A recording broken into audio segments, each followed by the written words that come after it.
ان 10 راتوں میں ایک رات ایسی ہے جس کے متعلق میرے آقا علیہ الصلوۃ والسلام نے بار بار ترغیب دلائی،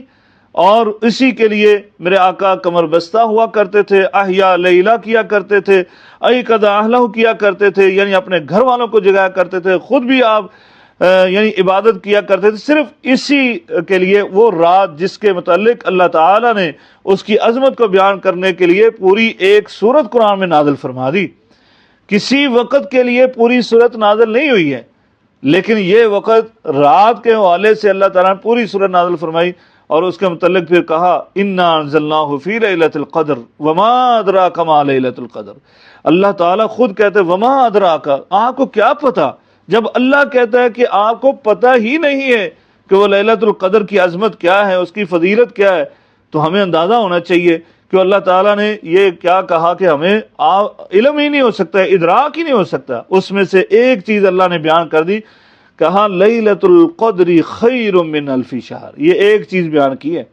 کہ وہ رات اتنی افضل ہے کہ وہ 1000 مہینے کی راتیں، ان میں کیے جانے والے نیک اعمال وہ ایک سائڈ پر صرف اس رات میں، ایک رات میں عمل کیے گئے، وہ دوسری سائڈ پر بلکہ فرمایا خیر، یہ نہیں ہے کہ مساوی ہیں، برابر ہیں، نہیں، بلکہ کہا خیر من الف شہر، وہ 1000 مہینے کی راتوں میں کیے جانے والے اعمال سے یہ بہت زیادہ بہتر اور افضل اس ایک رات میں عمل کیا گیا۔ یعنی اگر آپ نے وہ رات کے اندر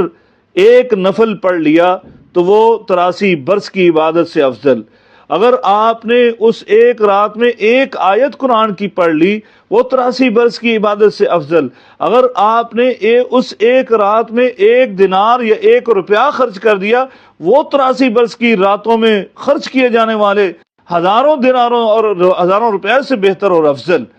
یہ کہا اللہ تبارک تعالیٰ نے۔ لہٰذا ہمیں اس رات کو تلاش بھی کرنا ہے، اور خصوصاً ہر اس رات کے اندر، یہ آخری عشرے کی ہر رات میں یہ کام کریں